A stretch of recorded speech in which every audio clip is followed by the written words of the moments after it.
మ్, మనము సాంఖ్య దర్శనము, ఇది 9వ క్లాస్. సాంఖ్య దర్శనం లోపల 113 సూత్రాల వరకు మనము చదువుకోవడం జరిగింది. 113 సూత్రాల యొక్క సారాంశం ఏంటంటే,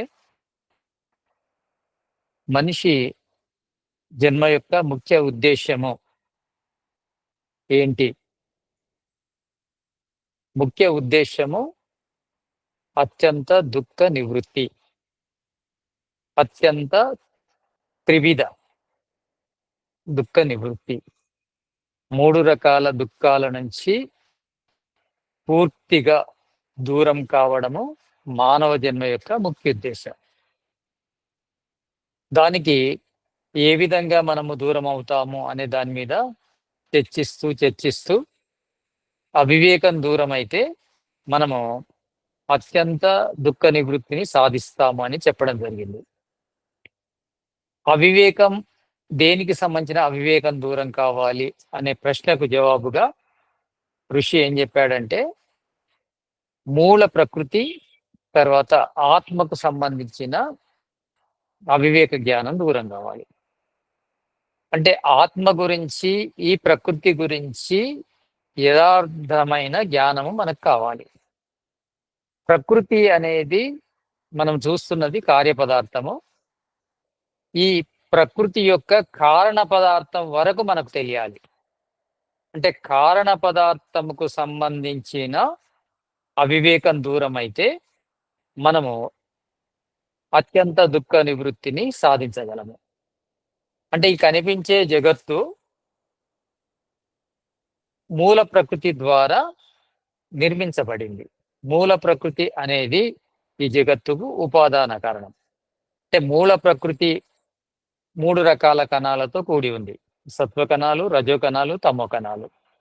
ఈ సత్వ కణాలు, రజో కణాలు, తమో కణాల సామ్య వ్యవస్థను మూల ప్రకృతి అంట. ఆ మూల ప్రకృతి నుంచే ఈ కనిపించే రకరకాల జగత్తు ఏర్పడింది.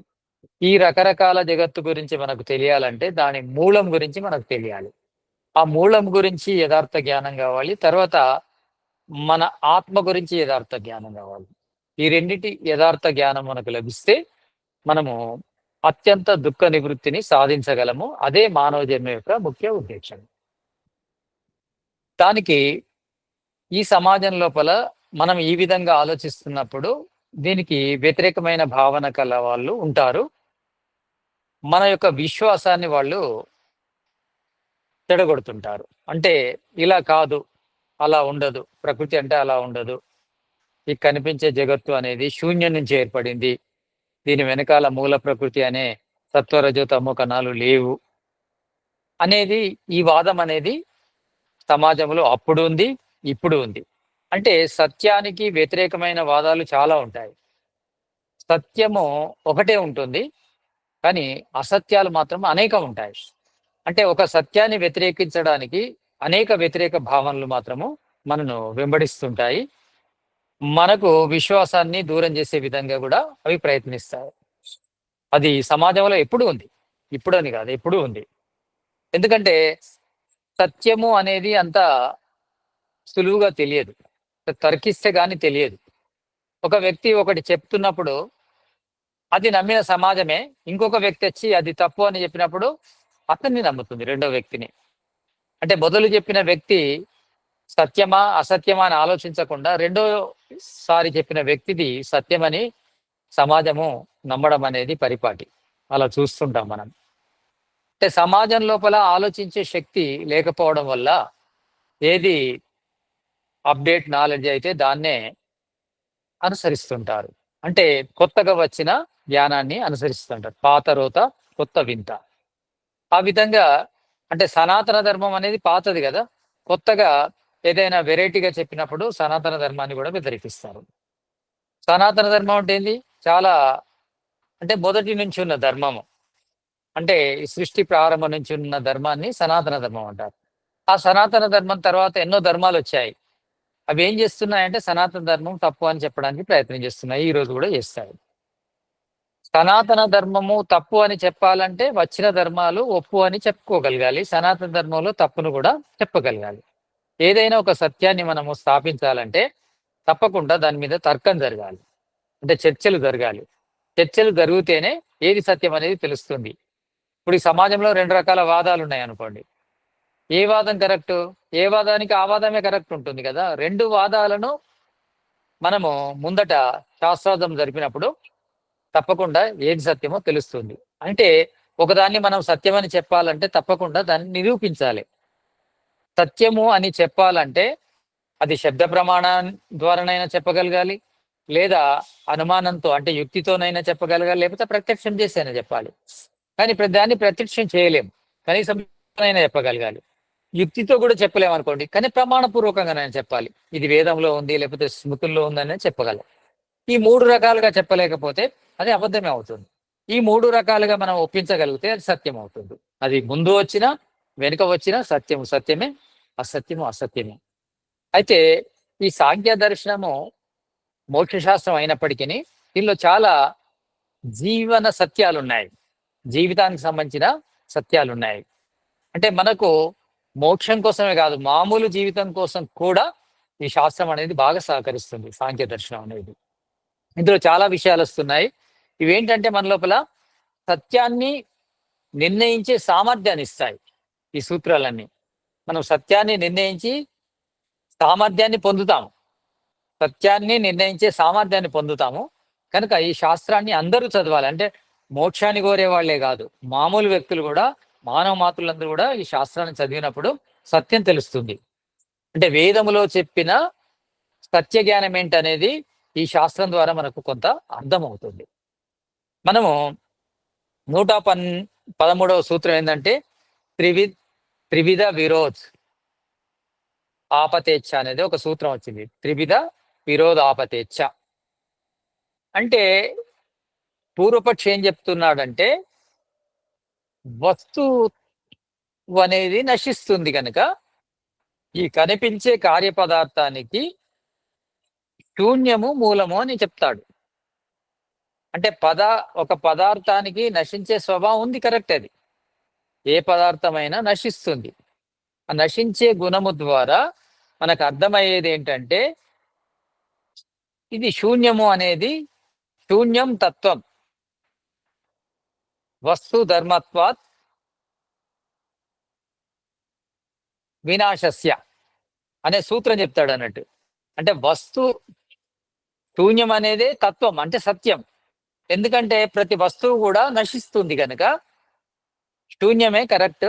అంటే ఈ కనిపించే జగత్తు మూల ప్రకృతి ద్వారా ఏర్పడలేదు, శూన్యం ద్వారా ఏర్పడింది అన్నప్పుడు సిద్ధాంతి ఏం చెప్పాడంటే, అంటే కపిల మహర్షి ఏం చెప్పాడంటే, కాదు, దీని వెనకాల మూల ప్రకృతి ఉంది. శూన్యము అనే ఒకే గుణం కాదు, పదార్థానికి 3 గుణాలు ఉన్నాయి.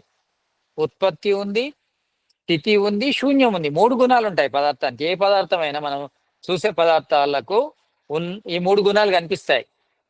పదార్థం ఉత్పత్తి అవుతుంది, తర్వాత పెరుగుతుంది, తర్వాత నశిస్తుంది. ఉత్పత్తి ఉంది, స్థితి ఉంది, నాశనం ఉంది. ఈ 3 ఉన్నాయి కనుక ఒక నాశనం అనే గుణాన్ని మీరు తీసుకొని ఈ ప్రపంచం అంతా శూన్యము, ఈ ప్రపంచానికి శూన్యమే కారణము అంటే తప్పు అవుతుంది అని ఈ సూత్రం చెప్పింది. తర్వాత ఇంకా సిద్ధాంతం ఏం చెప్తున్నాడంటే, అంటే ఋషి ఏం చెప్తున్నాడంటే అతనికి శూన్యము కాదు, ఈ జగత్తు వెనకాల మూల ప్రకృతి ఉన్నదాన్ని నిరూపించడం కోసము ఇంకేం చెప్తున్నాడంటే నా అసత్ ఉత్పాదో నృశృంగవత్. అసత్తు నుంచి ఎప్పుడైనా సత్తు అనేది తయారు కాదు.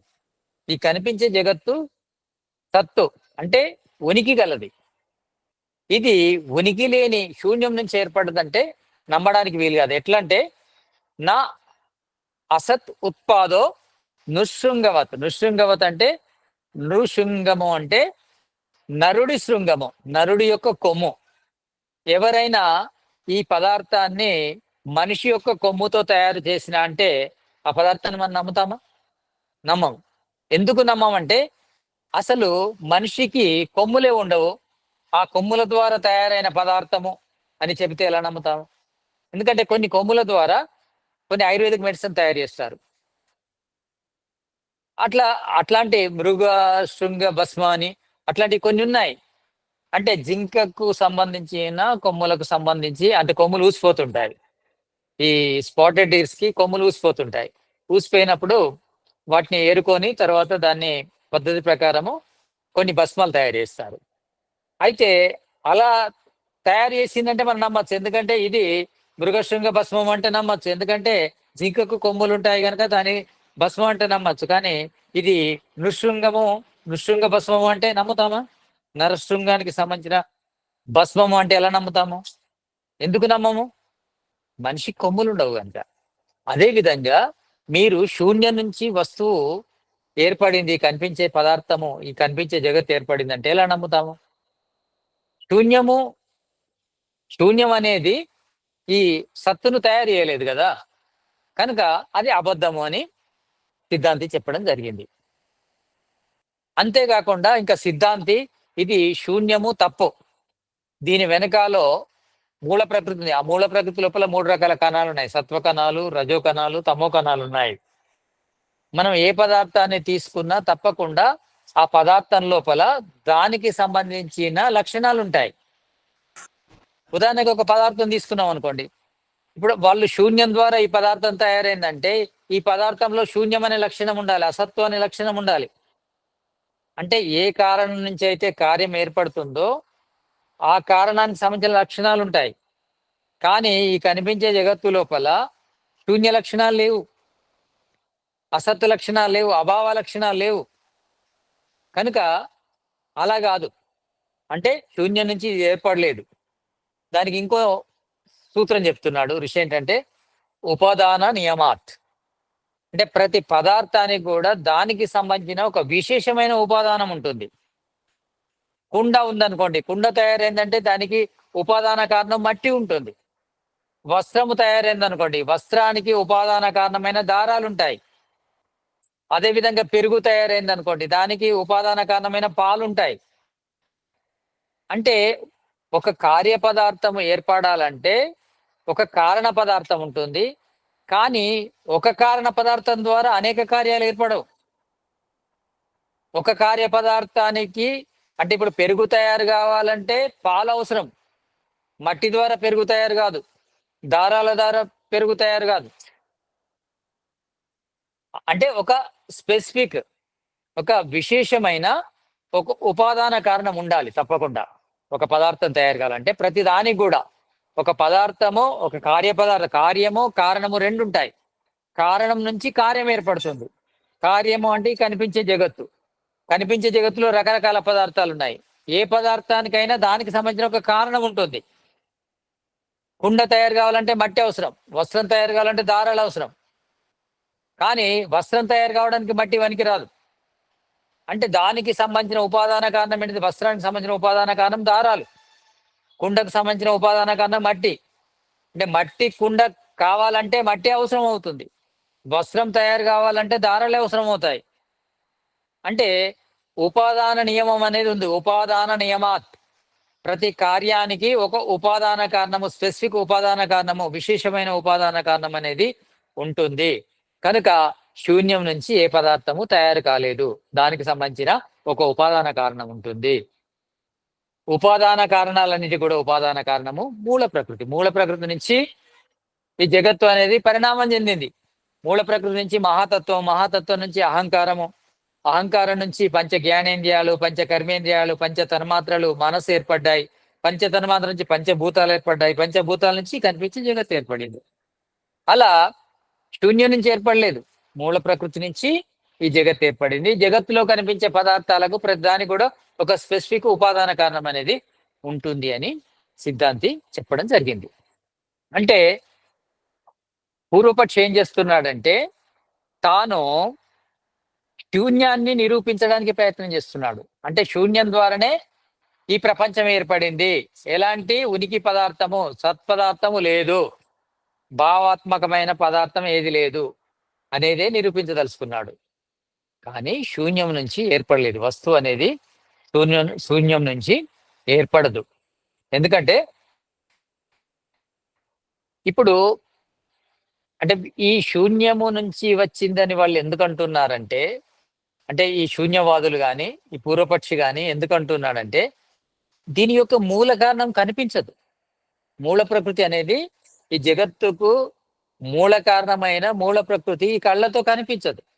కనీసం ఇంద్రియాలతో కూడా దాన్ని మనం తెలుసుకోలేము. దానివల్ల వీళ్ళు అంటే అది కనిపించదు కనుక లేదు అనేది నిరూపించడం జరిగింది. వాళ్ళకి అదే అనిపిస్తుంది, ఏదైతే కళ్ళకు కనిపించదో ఇంద్రియాలకు గోచరించదో అది లేదు అనే భావము వాళ్ళ లోపల ఉంది. దాన్ని అంటే స్థూలమైన వస్తువులను నమ్మే స్వభావమే వాళ్ళకు ఉంది కనుక ఈ స్థూలమైన వస్తువుల లోపల మూల ప్రకృతి కనిపించట్లేదు కనుక ఇది శూన్యం నుంచి ఏర్పడిందని వాళ్ళు చెప్తున్నారు. అయితే ఇంకా అంటే సిద్ధాంతి ఏం చెప్తున్నాడంటే ఏదైనా ఒక పదార్థం ఏర్పడాలంటే దానికి కారణము అనేది అవసరం. ఏ పదార్థాన్ని చూసుకున్నా అది కార్యపదార్థము. కార్యపదార్థము అంటే కొన్ని కారణాల వల్ల ఏర్పడ్డ పదార్థము. ఇప్పుడు కనిపించేదంతా కూడా కార్యపదార్థమే. అంటే కొన్ని ఘటకాలతో కలిసి నిర్మించబడ్డ పదార్థము కార్యపదార్థం అవుతుంది. ఈ కార్యపదార్థము వెనుక ఉన్నదాన్ని అంటే దానికి ఘటకాలను కారణం అంటారు. కార్యము అనేది స్థూలము, కారణం అనేది సూక్ష్మం.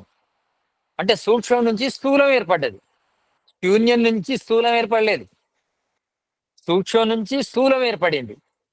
వాళ్ళు ఏమంటున్నారంటే శూన్యం నుంచి స్థూలం ఏర్పడింది. ఎప్పుడు కూడా శూన్యం నుంచి వస్తువు అనేది ఏర్పడదు, సూక్ష్మం నుంచి స్థూల వస్తువు ఏర్పడేది. ఇక్కడ ఇంకో సూత్రం చెప్తున్నాడు ఋషి, శక్తస్య శక్యకరణాత్. శక్తస్య అంటే కారణము నుంచి, శక్యకరణాత్ శక్యము అంటే కార్యం ఏర్పడుతుంది. కారణాన్ని ఏమంటారంటే శక్తి అంటారు.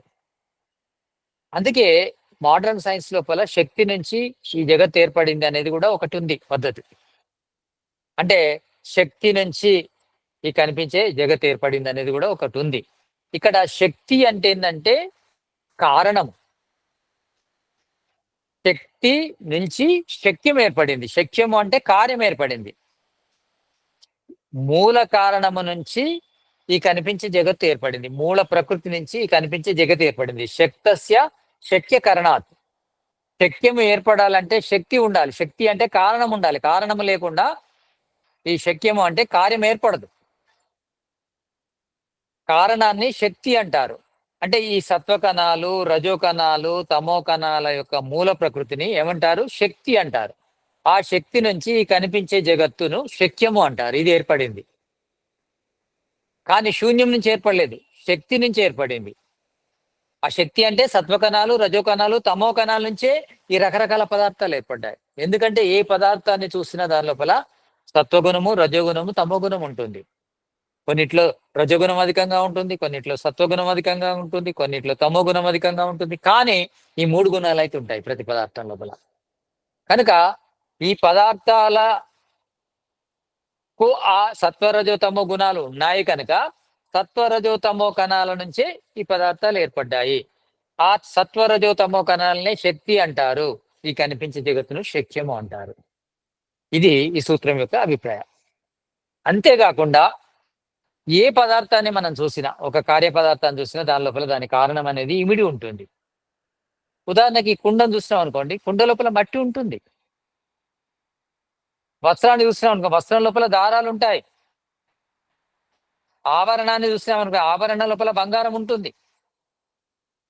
అంటే దానికి సంబంధించిన ఉపాదాన కారణం ఉంటుంది. అంటే ఒక పదార్థము దీనిచే నిర్మించబడింది అని తెలుసుకోవాలంటే అది ఉంటుంది అందులో. ఒక ప్లాస్టిక్ తో తయారైన ఒక బకెట్ ఉందనుకోండి, ఆ బకెట్ లోపల ప్లాస్టిక్ ఉంటుంది.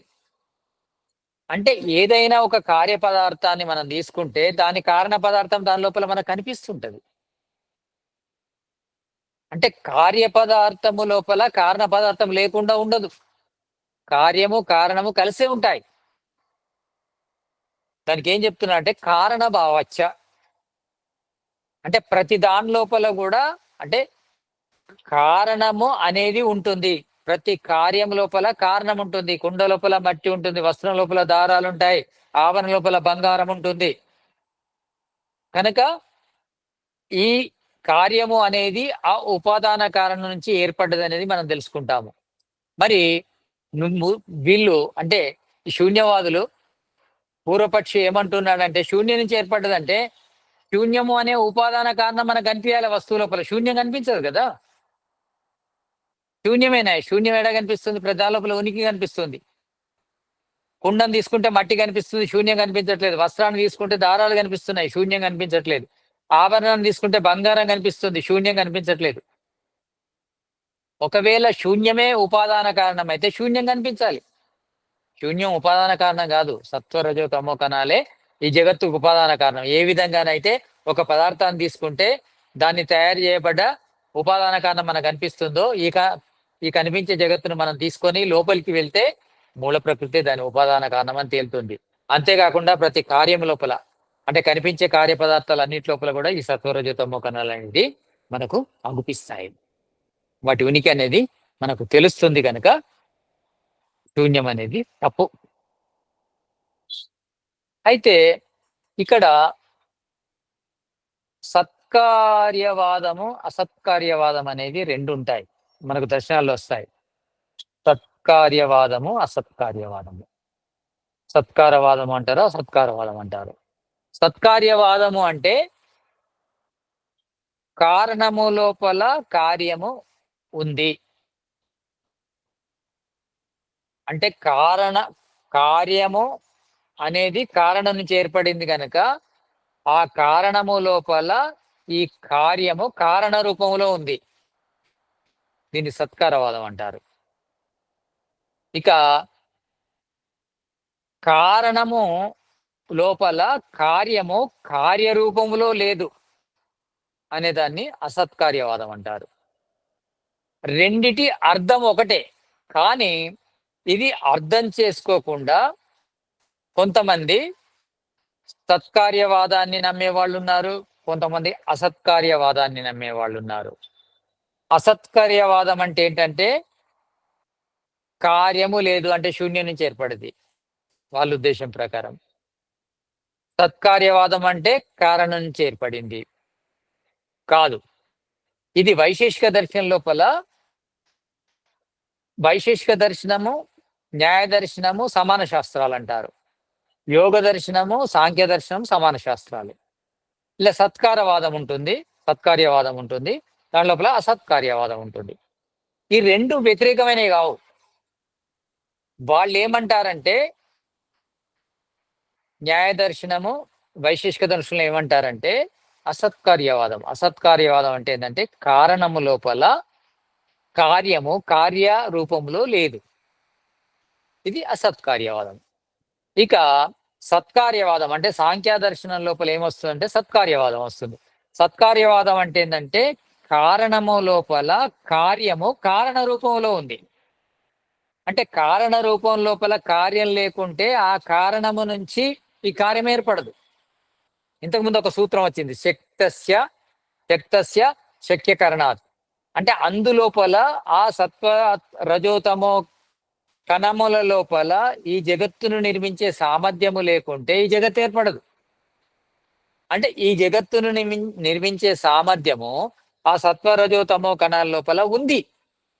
అంటే ఆ సత్వరజోతమో కణాలు పంచభూతాలుగా ఏర్పడి రకరకాల పదార్థాలుగా ఏర్పడే సామర్థ్యం దాని లోపల ఉంది కనుకనే ఈశ్వరుడు ఆ సత్వరజోతమో కణాలను ఈ రకరకాల పదార్థాలుగా నిర్మించగలిగాడు. ఇది సాంఖ్య దర్శనం చెప్తుంది. సాంఖ్య దర్శనం ప్రకారము కారణము లోపల కార్యము కారణ రూపంలో ఉంటుంది. అంటే దానికి సంబంధించిన శక్తి ఉంటుంది కారణం లోపల.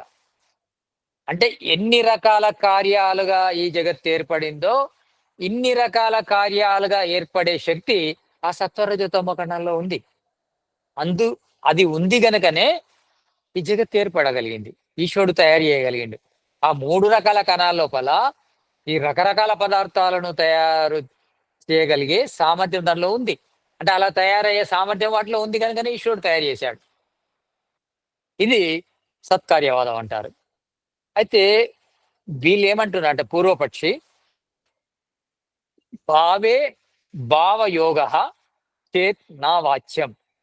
భావే భావయోగ చేత్ నా వాచ్యం. దీని అర్థం ఏంటంటే, కారణము లోపల కార్యము ఉంటే మళ్ళా ఉత్పత్తి నాశనము అని మీరు ఎందుకు అంటున్నారు? కారణం లోపలనే కార్యం ఉంటే మళ్ళీ కొత్త ఉత్పత్తి, అంటే మట్టి లోపలనే కుండ ఉంటే మళ్ళా కుండ ఏర్పడిందని మళ్ళీ మీరెందుకు అంటున్నారు? ఉత్పత్తి వినాశం అనేది ఏమి ఉండదు కదా కారణం లోపలే. అంటే ఈ సాంఖ్య దర్శనం లోపల సత్కార్యవాదం ఉంటుంది కదా, సత్కార్యవాదం ప్రకారం ఏంటంటే కారణము లోపల కార్యము కారణస్థితిలో ఉంటుంది, కార్యస్థితిలో ఉండదు. కానీ పూర్వపక్షం ఏమంటున్నాడంటే, కారణము లోపల కార్యం ఉంటుందని మీరు అంటున్నారు, కారణం లోపల కార్యం ఉంటే కొత్తగా మళ్ళీ కార్యం ఉత్పత్తి అయ్యేదేముంది, ఆ కార్యం నశించి కారణంగా మారేదేముంటుంది? కారణంలో కార్యం అనేదే కదా మీ సాంఖ్య దర్శనం వాళ్ళు చెప్పేది. సత్కార్యవాదం కదా, సత్కార్యవాదం ప్రకారము ఆల్రెడీ కారణం లోపల కార్యం ఉంటేనే ఉంటే మళ్ళీ కొత్త కార్యం ఎట్లా ఏర్పడుతుంది అనేది పూర్వపక్షి అడుగుతున్నాడు. భావే భావ యోగ చేత్ నా వాచ్యం. చెప్పవలసిన అవసరం లేదు ఇక మీరు ఉత్పత్తి గురించి, ఎందుకంటే కారణం లోపల కార్యం ఉంది కదా. అంటే ఉత్పత్తి ఎప్పుడు అవసరము? కారణం నుంచి కార్యము తయారు కావడానికి ఉత్పత్తి అవసరం. కానీ సత్కార్యవాదం ప్రకారం కారణం లోపల కార్యం ఉంది కదా అని చెప్తున్నాడు పూర్వపక్షి. చెప్తే ఇక్కడ సిద్ధాంతం ఏం చెప్తున్నాడంటే, నా అలా కాదు, అభివ్యక్తి నిబంధనవు వ్యవహార అవ్యవహారవు. అంటే అలా కాదు. భావే, ఈయనేమన్నాడు పూర్వపక్షి, భావే భావయోగ చేత్ నా వాచ్యం. అంటే కారణం లోపలనే కార్యము ఉన్నప్పుడు కొత్తగా కార్యము ఉత్పత్తి అవుతుందని చెప్పడానికి ఏమి ఉండదు అని పూర్వపక్షి అన్నప్పుడు, నా అలా కాదు, అభివ్యక్తి నిబంధనవు వ్యవహార అవ్యవహార అవ్యవహారహౌ. అంటే వ్యవహార అవ్యవహారవు, వ్యవహారము అవ్యవహారము ఇవి రెండు ఎలా వస్తున్నాయంటే అభివ్యక్తి అనే ఒక భావం వల్ల వస్తున్నాయి. అంటే కారణము లోపల కార్యము అనభివ్యక్తి రూపంలో ఉంది, వ్యక్త రూపంలో లేదు, అవ్యక్త రూపంలో ఉంది. కారణము లోపల కార్యము అవ్యక్త రూపంలో ఉంది. అంటే ఈ ప్రళయం లోపల సత్వకణాలు, రజోకణాలు, తమోకణాలు ఉంటాయి, కానీ అవ్యక్త స్థితిలో ఉంటాయి. అంటే దాని లోపల శక్తి ఉంది, కనిపించే ఈ జగత్తును నిర్మించే సామర్థ్యం దాని లోపల ఉంది, సత్వరజతమ. కానీ అవి అవ్యక్త స్థితిలో ఉంటాయి. అవ్యక్త స్థితిలో ఉన్న వాటిని వ్యక్త స్థితికి తీసుకురావడము కార్యం అంటారు. అవ్యక్త స్థితిలో ఉన్న సత్వరజోతమ కణాలను వ్యక్త స్థితికి తీసుకురావడమే సృష్టి, అదే ఉత్పత్తి. అభివ్యక్తి నిబంధన, అభివ్యక్తి అనే ఒక నిబంధన ఉంది. అభివ్యక్తి అనభివ్యక్తి అంటే వ్యక్తము అవ్యక్తము. అవ్యక్తంగా ఉన్న వాటిని వ్యక్తము చేస్తే దాన్ని ఉత్పత్తి అంటారు. ఇక వ్యక్తములో ఉన్నదాన్ని అవ్యక్త స్థితికి తీసుకెళ్తే దాన్ని నాశనం అంటారు, ప్రళయం అంటారు. అంటే అభివ్యక్తి నిబంధన, అభివ్యక్తి యొక్క నిబంధన ప్రకారము అంటే కారణము లోపల కార్యము అవ్యక్త రూపంలో ఉంది. అది అవ్యక్త రూపంలో ఉంది కనుక మనకు తెలియట్లేదు. ఆ అవ్యక్త రూపంలో ఉన్నదాన్ని వ్యక్త రూపంలోకి తీసుకొస్తే దాన్ని ఉత్పత్తి అంటారు, అప్పుడు మనకు కనిపిస్తుంది. కనుక మనము అవ్యక్తి నిబంధన ప్రకారము ఈ కార్యము కారణము అనేది, కారణం నుంచి కార్యం ఉత్పత్తి అవుతుంది అనేది నిజమవుతుంది అనేది మనకు సిద్ధాంతి చెప్తున్నాడు. అప్పుడే వ్యవహార అవ్యవహారవు, ఇవి రెండు కూడా వ్యవహారము అవ్యవహారము అంటే ఉత్పత్తి అనుత్పత్తి ఇవి రెండు కూడా వ్యక్తము అవ్యక్తం ద్వారా ఏర్పడుతున్నాయి. వ్యక్తమైతే ఉత్పత్తి అంటాము, అవ్యక్తమైతే నాశనం అంటాము అని సిద్ధాంతి చెప్పడం జరిగింది. సిద్ధాంతి చెప్పినప్పుడు అసలు నాశనం అంటే ఏంటి అని పూర్వపక్షి అడుగుతున్నాడు. నాశనం అంటే మీ దృష్టి లోపల, సాంఖ్య దర్శనం దృష్టి లోపల నాశనం అంటే ఏంటి? అంటే వాళ్ళు ఏమనుకుంటున్నారు, నాశనం అంటే అభావం, మాయమైపోవడాన్ని నాశనం అంటున్నారు. ఎవరు? పూర్వపక్షి, శూన్యవాదులు, ఇంకా మిగతా ఎవరైనా సత్యాన్ని వ్యతిరేకించే వాళ్ళు ఏమంటున్నారంటే, నశించడము అంటే మాయమైపోవడం, అంటే శూన్యమైపోవడం. మరి శూన్యము అంటున్నారు వాళ్ళు, కానీ సాంఖ్య దర్శనం ఏమంటుంది? సాంఖ్య దర్శనం ఏమంటుందంటే నాశ కారణలయ. నాశనం అంటే కారణంలోకి లీనము కావడం, అంటే కారణ రూపాన్ని పొందడం, మళ్ళీ కారణ స్థితిలోకి వెళ్ళడము నాశనం అంటారు. నాశనము అంటే మాయమైపోవడం కాదు, నాశనము అంటే శూన్యం కావడం కాదు, నాశనము అంటే సూక్ష్మ స్థితిలోకి వెళ్ళడం.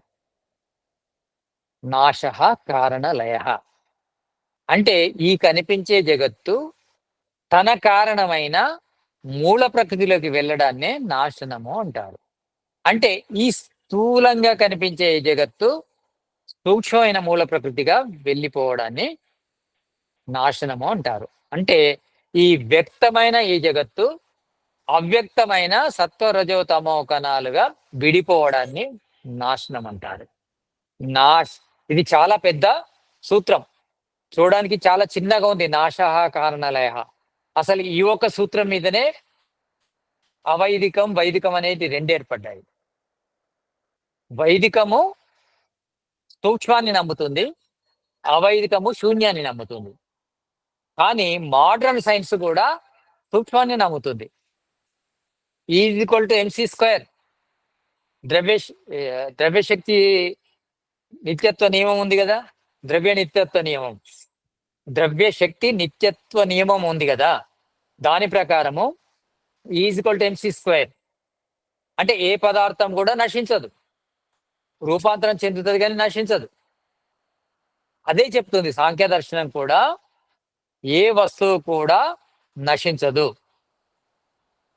దాని యొక్క కారణ స్థితిలోకి వెళ్ళిపోతుంది.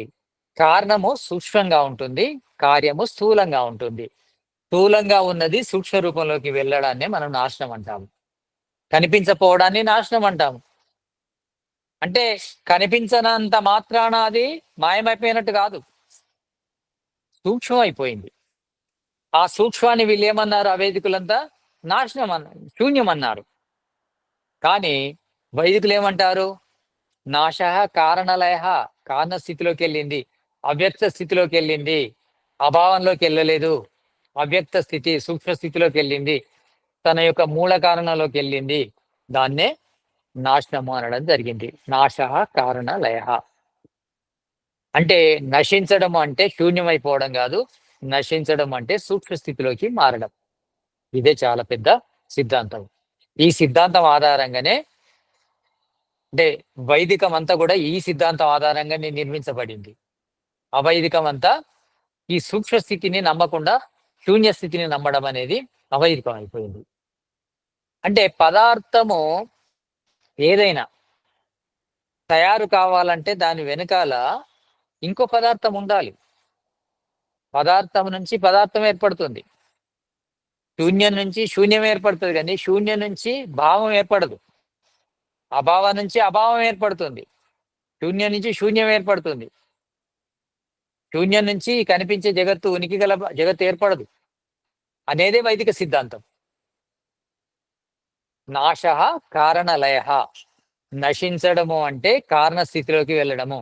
అంటే 3 రకాల పదార్థాలు ఉన్నాయి ఈ జగత్తు లోపల, ఆత్మలు, పరమాత్మ, ప్రకృతి పరమాణువులు. ఆత్మలు పరమాత్మ ఇవి 2 చేతన పదార్థాలు, వీటి లోపల పరిణామం అనేది ఉండదు. ఇక ప్రకృతి పరమాణువులు అనేటి సత్వరజో తమో కణాలు, ఇవి పరిణామం చెందుతాయి. అంటే ఉత్పత్తి దేనిలో ఉంటుంది, ఆత్మలో ఉండదు, పరమాత్మలో ఉండదు. ఉత్పత్తి నాశనం అనేది ఓన్లీ ప్రకృతి పరమాణులో ఉంటుంది. ఆ ప్రకృతి పరమాణువులు ప్రళయం లోపల సత్వరజతమ కణాలుగా ఉంటాయి, సృష్టి లోపల రకరకాల పదార్థాలుగా ఏర్పడతాయి. రకరకాల పదార్థాలను వ్యక్తము అంటాము మనము, అవి సత్వరజోతమో కణాలుగా విడిపోతే అవ్యక్తం అంటాము.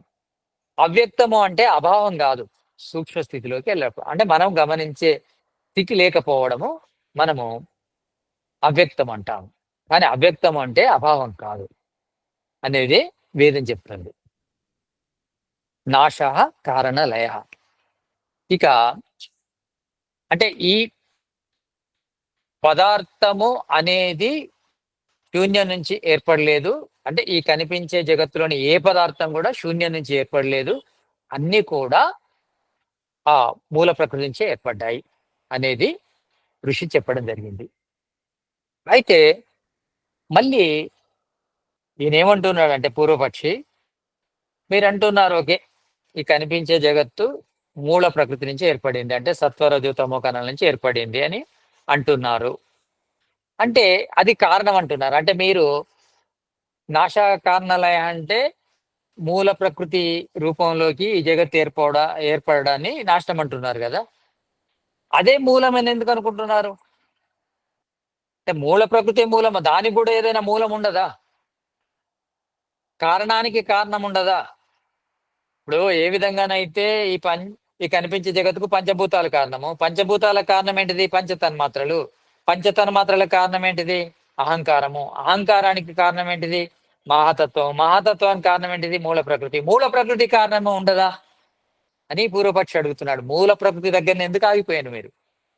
మూల ప్రకృతి కూడా కారణం ఉండొచ్చు కదా, ఆ మూల ప్రకృతి కూడా విడిపోవచ్చు కదా, విడిపోయి ఇంకా దాని కారణంలోకి వెళ్ళిపోవచ్చు కదా. మూల ప్రకృతి కారణం అని ఎలా చెప్తారు? మూల ప్రకృతి చివరి కారణం అని ఎలా చెప్తారు అన్నప్పుడు సిద్ధాంతం ఏం చెప్తున్నాడంటే, పారంపర్యత అన్వేషణ బీజాంకురవత్. అంటే కారణానికి కారణం వెతుక్కుంటూ పోతూ పోతూ ఉంటే ఎక్కడ ఆగిపోం మనం. బీజాంకురవత్ అంటే బీజానికి ముందు అంకురం ఉంది, అంకురానికి ముందు బీజం ఉంది, బీజానికి ముందు అంకురం ఉంది. ఇలా ఇలా పోతూ పోతూ ఉంటే ఇలా ఇలా పోతూనే ఉంటాం. ఒక దగ్గరికి ఆగవలసి వస్తుంది, ఎక్కడో ఒక దగ్గర. కారణానికి కారణం వెతుకుతుంటే ఇప్పుడు కోడి ముందా గుడ్డు ముందా అని ఆలోచిస్తే గుడ్డుకు ముందు మళ్ళీ కోడి ఉంది. గుడ్డు ఎక్కడి నుంచి వచ్చింది? కోడి నుంచి వచ్చింది. మరి కోడి ఎక్కడి నుంచి వచ్చింది? గుడ్డు నుంచి వచ్చింది. గుడ్డు ఎక్కడి నుంచి వచ్చింది? కోడి నుంచి వచ్చింది. ఇలా బీజం ఎక్కడి నుంచి వచ్చింది? అంకురం నుంచి వచ్చింది. అంకురం అంటే వృక్షం నుంచి వచ్చింది. వృక్షం ఎక్కడి నుంచి వచ్చింది? బీజం నుంచి వచ్చింది. బీజం ఎక్కడి నుంచి వచ్చింది? వృక్షం నుంచి. ఇలా పారంపర్యత అన్వేషణ అని ఇలా వెతుక్కుంటూ వెనకకు వెళ్తే, ఈ అన్వేషణ చేస్తూ వెళ్తే బీజాంకురవత్, బీజానికి ముందు అంకురం, అంకురానికి ముందు బీజం, ఇలా ఇలా అనవస్థ దోషం వస్తుంది. అనవస్థ దోషము అంటే అస్థిరమైన దోషం వస్తుంది. అంటే ఇలా పోతూనే ఉంటాం, దానికి కారణం దొరకదు. కానీ ఎక్కడో ఒక దగ్గర ఆగాలి, ఎక్కడో ఒక దగ్గర ఆగిపోవాల్సి ఉంటుంది. అలా కారణానికి కారణము మూల ప్రకృతికి కారణం ఏంటిది? ఆదానికి ఇంకో కారణం ఏంటిది? ఇంకో కారణం అంటే ఇక మనం ఎక్కడ ఆగిపోం. ఎక్కడో ఒక దగ్గర అయితే ఆగిపోవాల్సి ఉంటుంది. అనవస్థ దోషం అనేది లేకుండా చేయవలసి ఉంటుంది. అంటే అవస్థ ఆగిపోవలసి వస్తుంది. ఎక్కడ ఆగిపోవాలి మనం? అంటే ఈ కనిపించే జగత్తును మనం అలా వెనకకు వెళ్తే చివర ఆగిపోయేది మూల ప్రకృతి దగ్గరనే ఆగుతాం మనం. అదే విధంగా బీజము అంకురము అనేది ఇలా చూసుకుంటూ పోతే సృష్టి ప్రారంభానికి వెళ్ళవలసి వస్తుంది. సృష్టి ప్రారంభం లోపల ఏది మొదలు అనేది మనకు అర్థమవుతుంది. అక్కడ దాకా వెళ్ళవలసి వస్తుంది. లేకుంటే మనం ఇలా చూస్తూ ఉంటే బీజానికి ముందు అంకురం, అంకురానికి ముందు బీజం, బీజానికి ముందు అంకురం. కానీ సృష్టి ప్రారంభంలోకి వెళ్తే అక్కడ అమైతున సృష్టి అనేది మనకు కారణమవుతుంది. ఎలా అంటే మనము అంటే ఇలా వెనుకకు వెళ్తే మన తండ్రి ఎవరు, మన తండ్రికి తండ్రి ఎవరు, తండ్రికి తండ్రి ఎవరు, ఇలా వెళ్తే ఒక చోట తల్లిదండ్రులు లేని సంతానం అనేది ప్రారంభానికి కారణమవుతుంది. దాన్ని అమైతున సృష్టి అంటారు. ఏ పదార్థమైనా సృష్టి ప్రారంభం లోపల మట్టి నుంచే ఏర్పడింది. బీజము బీజానికి ముందు అంకురం, అంకురానికి భుజం, ఇలా ఇలా వెళ్తే ఉంటే చివరికి సృష్టి ప్రారంభం లోపల మొదలు బీజం ఏర్పడింది. బీజము అంకురం నుంచి ఏర్పడలేదు. బీజమే ఏర్పడింది కానీ బీజం అంకురం నుంచి ఏర్పడలేదు, అంటే వృక్షం నుంచి ఏర్పడలేదు. బీజం మట్టి నుంచి ఏర్పడింది. అంటే ఏ బీజాన్ని అన్వేషిస్తూ మనం వెళ్ళినా, అంటే ఒక చెట్టు యొక్క బీజమే కాదు, ఒక జంతువు యొక్క బీజమే కాదు, ఒక మనిషి యొక్క బీజమే కాదు. ఏ బీజాన్ని మనం వెతుకుంటూ వెతుకుంటూ వెళ్ళినా మొదటి బీజము మట్టి నుంచి ఏర్పడింది. దాన్నే అమైతున సృష్టి అంటారు. అంటే ఈ శరీరము మన మన తండ్రికి తండ్రి ఎవరు, తండ్రికి తండ్రి ఎవరు, ఇలా వెనకకు వెళ్తే సృష్టి ప్రారంభం లోపల ఎవరైతే మొదటి తండ్రి ఉన్నాడో అతనికి తండ్రి లేడు, అతడు మట్టి నుంచి పుట్టాడు. దాన్నే అమైతున సృష్టి అంటారు. అమైత్ర సృష్టి లోపల మొదలు బీజకణాలు ఏర్పడతాయి, సంయోగ బీజకణాలు. అంటే స్త్రీ బీజకణము, పురుష బీజకణం ఏర్పడుతుంది. ఆ స్త్రీ బీజ కణాల నుంచి సంయుక్త బీజం జైగోట్ ఏర్పడుతుంది. జైగోట్ నుంచి పిండం ఏర్పడుతుంది. పిండం నుంచి శిశువు ఏర్పడుతుంది. శిశువు నుంచి శరీరం ఏర్పడుతుంది. దాని నుంచి యవ్వన శరీరం ఏర్పడుతుంది. ఆ విధంగా వెనుకకు వెళ్తే మట్టి నుంచే బీజ కణాలు వచ్చినాయి. అంటే అమైతున సృష్టి నుంచి మన యొక్క ప్రారంభం అనేది జరిగింది. అది నమ్మవలసి వస్తుంది. అదే విధంగా ఈ జగత్తు కూడా కారణము మూల ప్రకృతి. మూల ప్రకృతికి లోపల ఉండదు. ఇక అలా లోపల ఉంటది అనుకుంటే ఇంకా మనకు ఎక్కడ కూడా ఆగిపోం. దాని లోపల ఏముంది, దాని లోపల ఏముందని ఇలానే ఎప్పుడు సృష్టి కాలం అంతా అలానే ఆలోచించవలసి వస్తుంది. కానీ ఒక దగ్గర ఆగిపోవాలి. అది ఎక్కడ ఆగిపోవాలి? మూల ప్రకృతి దగ్గర ఆగిపోవాలి. మూల ప్రకృతే మూలే మూలాభావాత్ అమూలం మూలం. దానికి ఇంకా మూలం లేదు. మూల ప్రకృతికి మూలం లేదు. దేనికైతే మూలం ఉండదో, ఏదైతే అమూలమో మూలం లేనిదో దాన్నే మూల ప్రకృతి అంటారు. కనుక మూల ప్రకృతి అనేది ఈ సమస్త జగత్తునకు మూల కారణమని ఋషి చెప్పడం జరిగింది. అయితే అది చెప్పడం జరిగింది అంటే మనము అంటే దేనికైనా ఒక లెక్క ఉంటుంది. అంటే ఈ కారణాన్ని వెతుక్కుంటూ పోతే ఒక చివరి కారణం ఉంటుంది. కారణానికి కారణం అలా ఉండదు. చివరి కారణం ఒకటి ఉంటుంది, అది మూల ప్రకృతి. అదే విధంగా ఈ కనిపించే జీవజాతులన్నీ కూడా ఎక్కడి నుంచి మొదలయ్యాయి అంటే మట్టి నుంచి మొదలయ్యాయి. మనం తీసుకునే ఆహారము ఎక్కడి నుంచి వస్తుంది? భూమి నుంచి వస్తుంది. ఆహారం ద్వారానే శరీరం తయారవుతుంది. అంటే మన సప్తధాతులు తయారవుతున్నాయి.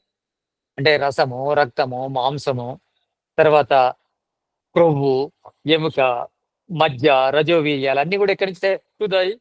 ఆహారం నుంచి తయారవుతుంది. ఆహారం ఎక్కడి నుంచి తయారవుతుంది? మట్టి నుంచి తయారవుతుంది. ఈశ్వరుడు మొదలు మట్టి నుంచే ఆహారాన్ని ఉత్పత్తి చేసి అదే ఆహారం నుంచి సంయోగ బీజాలను ఏర్పరిచి సంయోగ బీజాల నుంచి సంయుక్త బీజము, సంయుక్త బీజం నుంచి ఈ పిండము, శిశువు, దేహం ఏర్పడతాయి. అలానే ఏర్పడతాయి. అంటే ప్రతి దానికి కూడా ఒక ప్రారంభం అనేది ఉంటుంది. ఆ ప్రారంభము ఈ జగత్తుకు మూల కారణము మూల ప్రకృతి అని చెప్పడం జరిగింది. అయితే మళ్ళీ ఏమంటున్నాడంటే పూర్వపక్షి, ఓకే మీరు ఉత్పత్తి అనేది నమ్మరు కదా.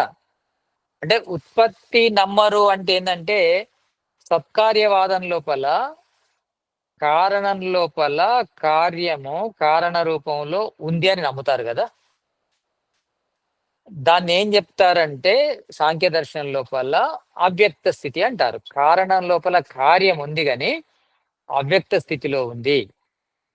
అవ్యక్త స్థితి వ్యక్త స్థితిలోకి రావడాన్నే ఉత్పత్తి అంటారు అనేది సాంఖ్య దర్శనం నమ్ముతుంది. ఇక్కడ వీళ్ళు ఏమంటున్నారంటే మీరు ఉత్పత్తిని నమ్మరు కదా, అవ్యక్తము వ్యక్తాన్ని నమ్ముతారు కదా.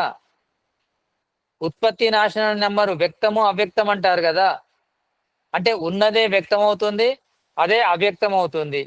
వ్యక్తము అవ్యక్తము ఉత్పత్తిని నమ్మరు కదా అని అన్నప్పుడు సిద్ధాంతం ఏం చెప్తున్నాడంటే ఉత్పత్తి అన్న వ్యక్తము అన్న నాశనము అన్న అవ్యక్తం అన్న ఒకటే అని చెప్తున్నాడు ఈ సూత్రం ద్వారా.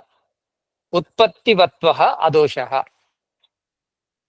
ఉత్పత్తివత్వ అదోష అంటే ఏంటంటే ఉత్పత్తి తర్వాత ఈ అభివ్యక్తి అనేది ఒకటే, దీనిలో ఏమి దోషం లేదు. అభివ్యక్తి అంటే వేరు, ఉత్పత్తి అంటే వేరు కాదు. అభివ్యక్తి అన్న ఉత్పత్తి అన్న ఒకటే. కనిపించని అవ్యక్త స్థితిలో ఉన్న సత్వరజో తమో కణాల నుంచి జగత్తు ఉత్పత్తి అయిందన్నా ఒకటే. సత్వరజో తమో కణాలలో అవ్యక్తంగా ఉన్న ఈ జగత్తు వ్యక్తమైందన్నా కానీ ఉత్పత్తి కిందికి వస్తుంది. ఉత్పత్తి, వ్యక్తము, అవ్యక్తము, నాశనముకు తేడా లేదు, రెండు ఒకటే అనేది ఈ సూత్రం చెప్తుంది. ఉత్పత్తివత్వ అదోష. ఉత్పత్తి వత్వ అంటే ఉత్పత్తి లాంటిదే, అభివ్యక్తము, వ్యక్తము అనేది సమానమే కనుక దానివల్ల దానికి దీనికి వ్యతిరేకత ఏం లేదు. ఉత్పత్తికును వ్యక్తానికి, అవ్యక్తానికును నాశనానికి తేడా ఏమి లేదనేది ఈ సూత్రం చెప్తుంది. ఈ సూత్రం చెప్పినప్పుడు అంటే కారణం నుంచి కార్యం ఏర్పడింది నమ్మాడుగా, పూర్వపక్షి నమ్మాడు. ఓకే, మీరు చెప్పినట్టు మూల ప్రకృతి నుంచి కనిపించే జగత్తు ఏర్పడింది. ఈ కనిపించే జగత్తును కార్యం అంటారు. కనిపించని ఆ అవ్యక్త స్థితిలో ఉన్నదాన్ని కారణం అంటారు. కారణము, కార్యము. కారణము అంటే మూల ప్రకృతి, కార్యము అంటే కనిపించే జగత్తు. ఓకే, కనిపించే జగత్తును కార్యం అంటారు కదా, కార్యం ఒక లక్షణాలు ఏంటిది? ఇది కార్యము అని తెలుసుకోవడానికి లక్షణాలు ఏమున్నాయి? కారణము అంటే ఒకటే ఉంటుంది, మూల ప్రకృతి కారణం. కార్యం, ఇది కార్యము, ఇది కారణం కాదు కార్యము అని తెలుసుకోవాలంటే ఈ కార్య వస్తువుకు ఎలాంటి లక్షణాలు ఉంటాయి అనేది పూర్వపక్షి అడుగుతున్నాడు. అడిగినప్పుడు సిద్ధాంతి చెప్తున్నాడు ఏంటంటే కార్యము యొక్క లక్షణాలు చెప్తున్నాడు. హేతుమత్, అనిత్యం, సక్రియం, అనేకం, ఆశ్రితం, లింగం. హేతుమత్, కార్యానికి హేతు ఉంటుంది. అనిత్యం, కార్యం ఏది కూడా నిత్యం ఉండదు, నశిస్తుంది. సక్రియం, క్రియ ద్వారా ఉత్పత్తి అవుతుంది, అది క్రియను చేస్తుంది. అనేకం, అనేకం అంటే కార్యము అనేక కారణాల నుంచి ఏర్పడుతుంది. ఒక కార్యం వెనుక అనేక కారణాలు, అనేక ఘటకాలు ఉంటాయి, అనేక మూలకాలు ఉంటాయి ఒక కార్యం ఏర్పడాలంటే. అనేకం. ఆశ్రితం, ఆశ్రితం అంటే దాని యొక్క ఉపాదాన కారణంలో ఉంటుంది కార్యం. లింగం, అది లింగము అని కార్యాన్ని అంటారు. కార్యాన్ని లింగం అని ఎందుకు అంటారంటే కార్యం ద్వారానే కారణాన్ని తెలుసుకుంటాము. అంటే లింగము అంటే లక్షణము, అంటే ఏదైతే కారణాన్ని తెలుపుతుందో దాన్నే లింగం అంటారు. అంటే కార్యము దీన్ని కార్యాన్ని లింగం అని ఎందుకు అంటారంటే ఈ కార్యము ద్వారానే ఆ కారణమును తెలుసుకోవచ్చు. ఎప్పుడు కూడా మనం కారణాన్ని డైరెక్ట్ తెలుసుకోలేము ప్రత్యక్షంగా. కారణాన్ని తెలుసుకోవాలంటే మొదలు కార్యం నుంచే వెళ్ళాలి. కార్యము, అందుకే కార్యము కారణాన్ని తెలుపుతుంది కనుక ఆ కార్యాన్ని లింగం అంటారు. అంటే కార్యపదార్థానికి ఏ లక్షణాలు ఉంటాయంటే హేతుమతు, దానికి కార్యానికి కారణాలు ఉంటాయి. కారణాలు మూడు రకాలు ఉంటాయి. ఏం కారణాలు అంటే ఉపాదాన కారణం ఉంటుంది ప్రతి కార్యానికి, నిమిత్త కారణం ఉంటుంది. ఉపాదాన కారణం అంటే మెటీరియల్ కాజ్, మెటీరియల్ కాజ్ ఉంటుంది. తర్వాత నిమిత్త కారణం అంటే దాన్ని ఒకరు కర్త ఉంటారు, అంటే తయారు చేసే వాళ్ళు ఉండాలి. నిమిత్త కారణాలు రెండు రకాలు, ఒక పదార్థాన్ని ఉత్పత్తి చేసే వాళ్ళు ఉండాలి, ఆ పదార్థాన్ని ఉపయోగించే వాళ్ళు ఉండాలి. ఈ జగత్తు ఏర్పడిందంటే జగత్తుకు ఉపాదాన కారణం ఉంది. ఏంటిది? సత్వరజతమ కణాలు. తర్వాత దీనికి నిమిత్త కారణం ఈశ్వరుడు, అంటే దేవుడు దీన్ని తయారు చేశాడు. అంతేకాదు ఎవరి కోసం తయారు చేశాడు? సంగాత్ పరార్థాత్ పురుషస్య, జీవాత్మల కోసం తయారు చేశాడు. అంటే ఇక్కడ ఆత్మ పరమాత్మ రెండు కూడా నిమిత్త కారణాలు అవుతాయి. ఈ జగత్తుకు నిమిత్త కారణాలు పరమాత్మ, ఆత్మ రెండు కూడా నిమిత్త కారణాలు అవుతాయి. తర్వాత ప్రకృతి పరమాణువులు అంటే సత్వరజతమ కణాలు ఉపాదాన కారణాలు అవుతాయి. అంటే ఈ కార్య జగత్తుకు కారణాలు ఉన్నాయి. హేతుమత్ అంటే మూడు రకాల కారణాలు ఉన్నాయి. ఉపాదాన కారణం ఉంది, రెండు రకాల నిమిత్త కారణాలు ఉన్నాయి ఈ జగత్తు, అందుకే ఇది కార్యమైంది. తర్వాత అనిత్యం, ఈ జగత్తు ఎప్పుడు కూడా నిత్యంగా ఉండదు. జగత్తు 432 కోట్ల సంవత్సరాలే ఉంటుంది. జగత్తు 432 కోట్ల సంవత్సరాల తర్వాత ఏమవుతుంది? మళ్ళీ అవ్యక్త స్థితిలోకి వెళ్ళిపోతుంది. నాశః కారణలయ, దాని కారణ స్థితిలోకి వెళ్ళిపోతుంది. అంటే అనిత్యం, అంటే కనిపించే, అంటే కార్యపదార్థం ఏదైనా, ఈ జగత్తే కాదు, మనకు కనిపించే కార్యపదార్థం ఏదైనా నశిస్తుంది, నశించకుండా ఉండదు. ఇక సక్రియం, ప్రతి కార్యపదార్థము క్రియ ద్వారా ఏర్పడుతుంది. అంటే ఏదైనా ఒక కార్యాన్ని తయారు చేయాలంటే క్రియ జరుగుతూనే కార్యం తయారవుతుంది. అంటే చేతన కారణము ఉంటుంది తప్పకుండా. ఒక ఏదైనా ఒకటి దాని నిర్మాణం జరగాలంటే మామూలుగా కూడా ఒక కుండ తయారు కావాలంటే కుమ్మరి అవసరం ఉంటుంది. ఏదైనా ఒక పదార్థం తయారు కావాలంటే దాన్ని తయారు చేసే వాళ్ళు ఉండాలి. దానికి ఉపాదాన కారణం కూడా ఉండాలి. అదే విధంగా ఈ జగత్తు కూడా తయారు చేసే వాళ్ళు ఉన్నారు, ఉపాదాన కారణం ఉంది, క్రియ ద్వారా జరుగుతుంది. ఎప్పుడైనా ఉపాదాన కారణము తాను స్వయంగా, అంటే మట్టి తానే స్వయంగా కుండలా మారదు. కుండలా మార్చే ఒక కర్త ఉండాలి. ఆ కర్త కూడా క్రియ చేయాలి. కర్త ఉంటే సరిపోదు, కుమ్మరి ఉంటే సరిపోదు. ఆ మట్టి ద్వారా కుండను తయారు చేస్తే కుండ తయారవుతుంది, అంటే క్రియ జరగాలి. అంటే ఏదైనా ఒక కార్యపదార్థం ఉందంటే అది క్రియ ద్వారా ఏర్పడుతుంది. ఆ కార్యపదార్థము కూడా అంటే తయారైన తర్వాత దాని లోపల క్రియ జరుగుతుంది. ఏ పదార్థం లోపలైనా నిరంతరము క్రియ జరుగుతూనే ఉంటుంది. నిరంతరం ఏం క్రియ జరుగుతుంది? నశించే క్రియ జరుగుతూ ఉంటుంది. ఒక వస్త్రం ఉందనుకోండి, ఆ వస్త్రం పాత పడుతూనే ఉంటుంది. కుండ కుండ కూడా పాత పడుతూనే ఉంటుంది. దాని లోపల నిరంతర ప్రక్రియ జరుగుతుంది. పూర్తిగా ఒకరోజు నశించే స్థితి వస్తుంది. అంటే కార్యపదార్థము లోపల దాని లోపల నశించే గుణం కూడా ఉంటుంది. దాని లోపల మార్పు వస్తుంది. దాని లోపల నిర్మాణ క్రియ లోపల తేడాలు వస్తూ ఉంటాయి. ఎప్పుడు కూడా నిర్మించబడ్డ పదార్థము ఎప్పుడు నిర్మాణం లోపల తేడా జరుగుతూనే ఉంటుంది, నిరంతరము జరుగుతూనే ఉంటుంది. దీన్నే సక్రియం అంటారు. అనేకం, ఏదైనా ఒక కార్యపదార్థము ఒకటే కణంతో ఏర్పడదు. అనేక కణాలు కలిస్తే కార్యపదార్థం తయారవుతుంది. కార్యము తయారు కావాలంటే అనేక కారణ పదార్థాలు కలిస్తే కార్యం తయారవుతుంది. అదే విధంగా కార్యపదార్థాలు అనేకం ఉంటాయి. సత్వరజతమ కణాలు మూడే రకాలు, కానీ కార్యపదార్థాలు కనిపించే పదార్థాలు చాలా ఉన్నాయి. కోటాను కోట్లు లెక్కలేనని ఉన్నాయి. కార్యపదార్థాలు అనేకం ఉంటాయి, కారణ పదార్థాలు మాత్రం మూడే ఉన్నాయి. సత్వ కణాలు, రజో కణాలు, తమో కణాలే. కానీ కార్యపదార్థాలు లెక్కకు మించి ఉన్నాయి. కనుక అనేకం, కార్యపదార్థాలు అనేకం ఉంటాయి. ఆశ్రితం, ప్రతి కార్యపదార్థం కూడా తన ఉపాదాన కారణం లోపల ఆశ్రితమై ఉంటుంది. అంటే కుండ ఉందంటే మట్టి లోపలనే ఉంటుంది, మట్టితోనే ఉంటుంది అది. కుండను మట్టిని వేరే చేయరాదు. మట్టిని వేరు చేసినాం అనుకోండి, కుండే ఉంటుంది అక్కడ. కుండ మట్టి ఒకటే కదా. కుండ నుంచి మట్టిని తీసేస్తే కుండే ఉంటుంది. అదే విధంగా వస్త్రం నుంచి దారాలు తీసేస్తే వస్త్రం ఎక్కడ ఉంటుంది? ఆశ్రితము అంటే వస్త్రము దారాల లోపల ఆశ్రితమై ఉంది, కుండ మట్టి లోపల ఆశ్రితమై ఉంది. దీన్నే ఆశ్రితం అంటారు. ఈ విధంగా కార్యపదార్థానికి కొన్ని లక్షణాలు ఉన్నాయి.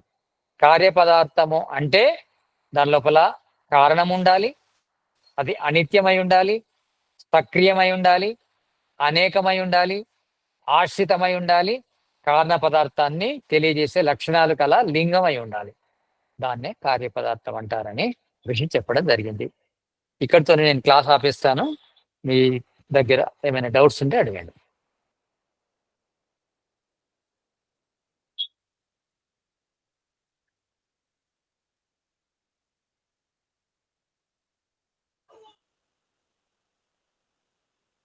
అడగాలి. ఎవరికి ప్రశ్నలు లేవా అండి?